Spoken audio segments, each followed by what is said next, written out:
town, Broadus, Montana. This is familiar to me.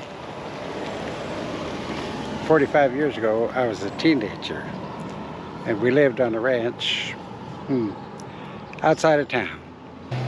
Let's take a little drive, and I'll show you something. Let's go see.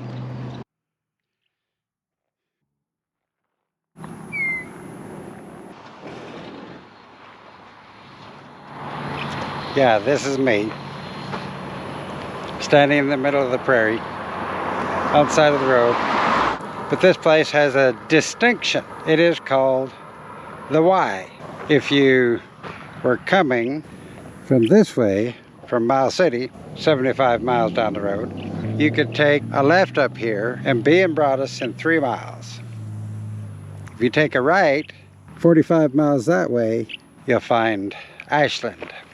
Ashland, Montana is right on the border of the Northern Cheyenne Indian Reservation. So those are some facts, and now I'll tell you a story.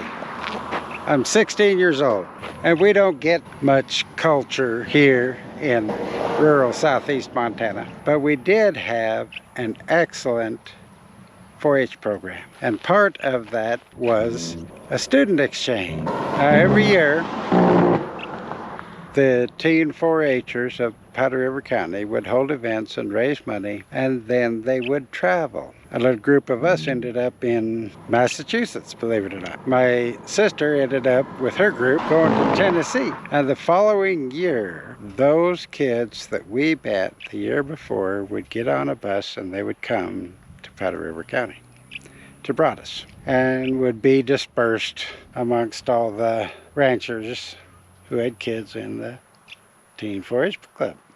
Pretty cool. Eye-opening experience. And also, scattered around in the vastness of this rural community are little community centers. And they had halls where they would hold dances, get-togethers, community gatherings. And what we looked forward to most was going to the dances. And up this road, about 40 miles probably, is a place called Volberg. And that's where all the teen kids gathered for a dance. And I was old enough to drive, had just got my driver's license, so Dad let me borrow his truck. A 1973 Chevy. And it had some ranch miles, and the dash lights didn't work. But it ran good, and we had a long, lanky boy from Tennessee staying with us. We went to the dance until the wee hours of the morning, and then turn out the lights, the party's over, and we're headed back home. And I'm tired, so I let my friend from Tennessee drive. To just go up to the Y and then on into Broadus. Of course, for me, it's second nature. He's driving, and I nodded off to sleep. And pretty soon, he's shaking me awake. Well, it wasn't pretty soon, because I looked up, and nothing I saw was anything that I recognized. And I said, where are we? And he said, I don't know, but we're about out of gas. And I looked down at his feet. There was a pile of burnt matches.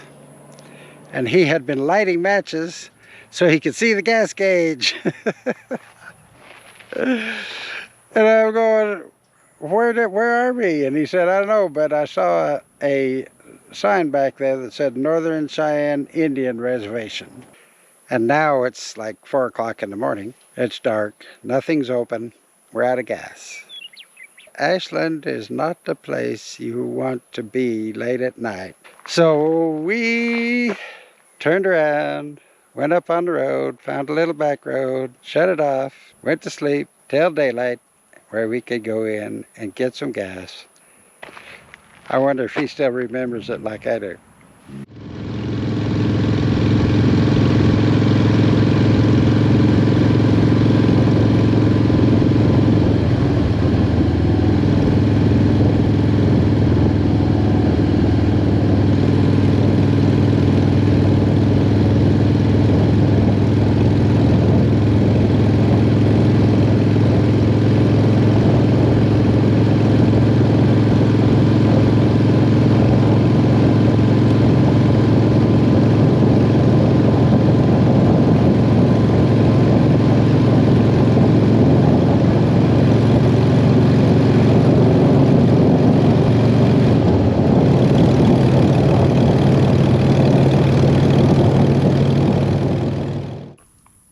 Well, Broadus was wonderful. It was great to catch up with a few old friends, see a place that brings back so many memories. I'd like to spend some more time here, but that road out there is calling my name. Let's go see what all the fuss is about.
Colin, what are you doing again? Stopping in the middle of the prairie. On a vacant stretch of road. Interesting you should ask. I want to show you something.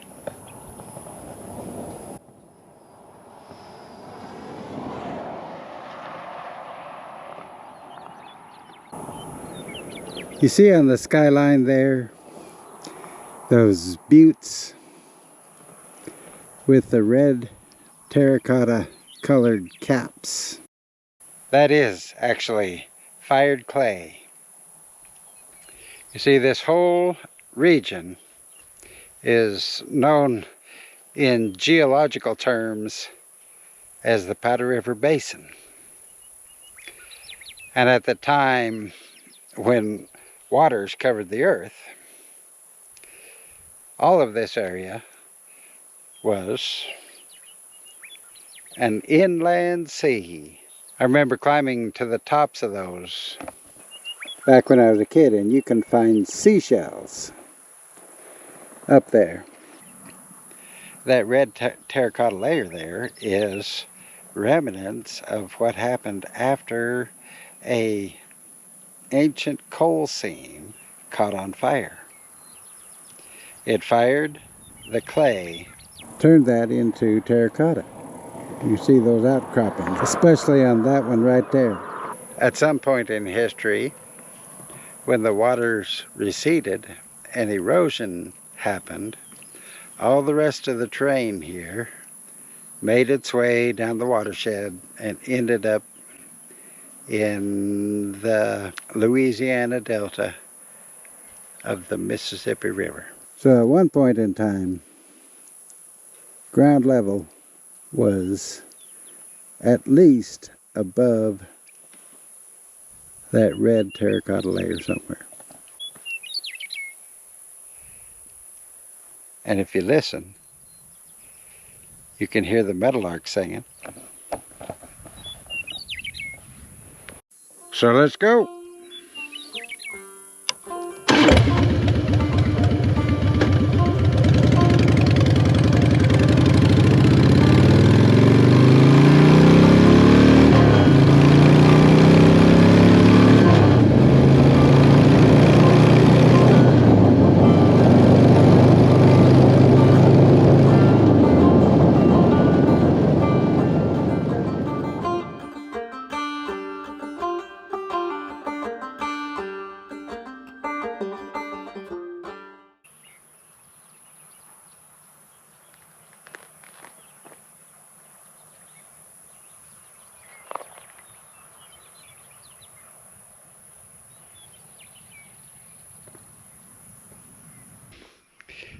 Hear anything?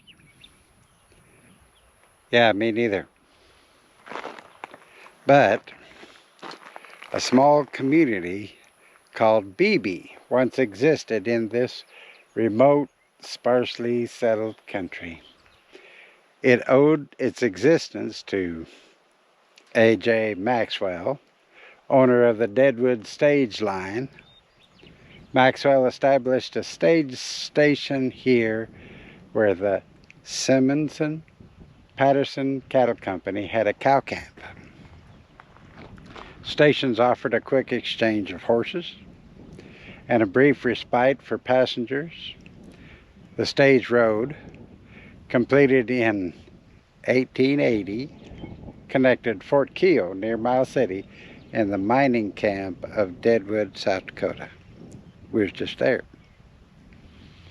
It crossed some of the loneliest country in the northern Great Plains. And after the hard winter of 1886-87, cattlemen left the country. Al Berry founded the town in 1890, adjacent to his homestead, and named it for Elizabeth Beebe, the settlement's postmistress. Beebe included a roadhouse, a dance hall, a barn, a barbershop, store, and 5 long, low ranch buildings scattered along Pumpkin Creek, each with at least 4 inches of dirt on the roofs. Beebe was the only gathering place for miles and even hosted an annual fair for a time in the early 20th century. By the 1930s, tough economic times and drought forced many local residents from their homes. The post office closed in 1935, and by 1940, all the residents and buildings were gone, except for one barn. By the 21st century, nature had largely reclaimed Beebe, leaving it forgotten, except in the memories of a few old-timers. If you listen real close, maybe you can hear an old fiddle and a little foot stomping. Buffalo gals, won't you come out tonight? Well, maybe.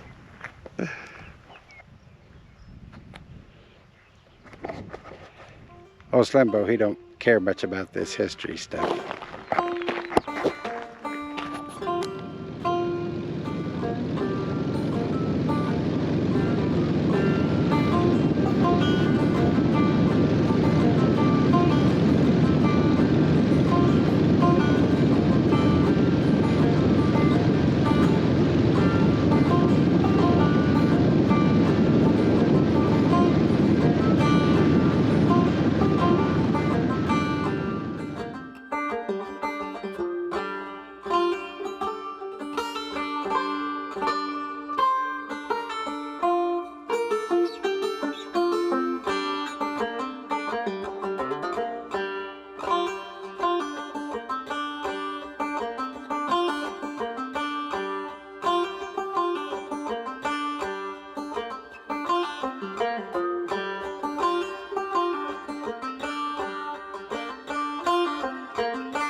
Now we made our way to the,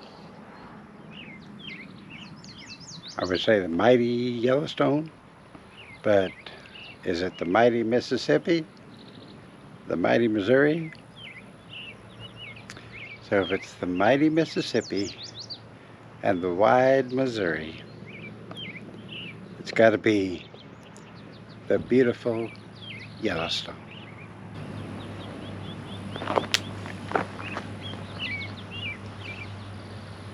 And it is still bank full from all the flooding out of Yellowstone Park.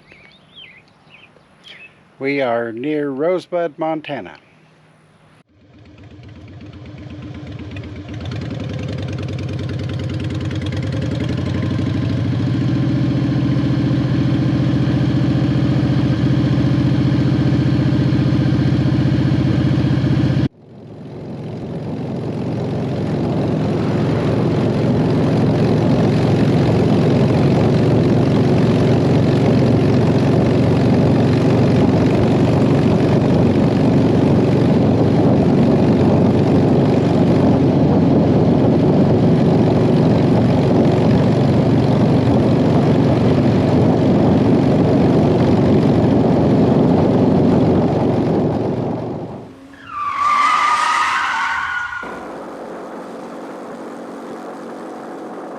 Me and Slimbo just had a 25-mile sprint back to this rest area. I'll show you why. Yeah, we were enjoying the panoramic view of the beautiful Yellowstone Valley. And I stopped here in this little shade to do a vlog half an hour ago. Took some pictures, laid my camera down, talked to y'all for a little bit, and turned around and went and got on my bike and headed down the road. So, either there are still good people in the world or nobody came to this spot, because there it is. Oh, golly. Okay, that feels better.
Oh, we heard you. We're back here. Woo! Yeah, No, go it's ahead. going just right. Okay, good. Just right. I figured this was supposed to be an hour-long show.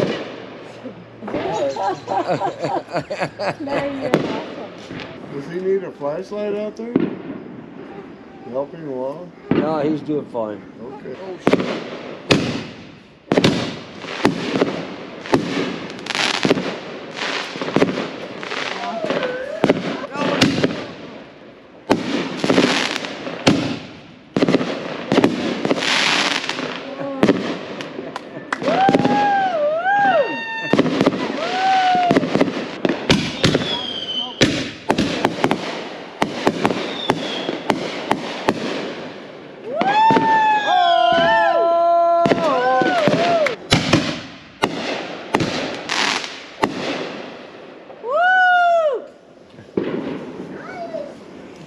Look out, buddy. Holy shit. We got 4 going this time.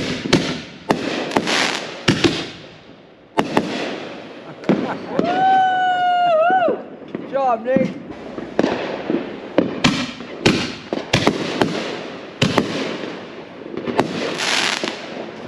Wahoo!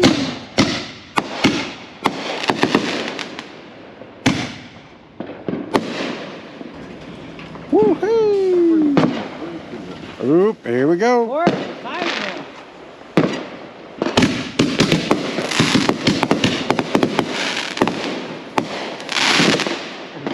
Woohoo!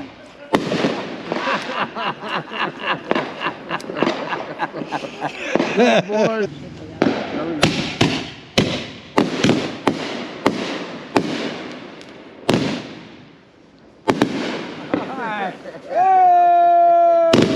Holy shit. shit.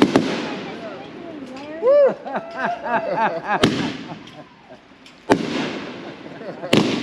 Oh, hell.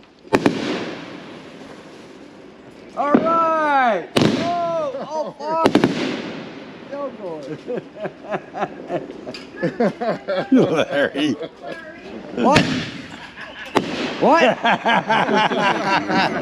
Oh, good thing we can move that. Is that it? Ground. All right.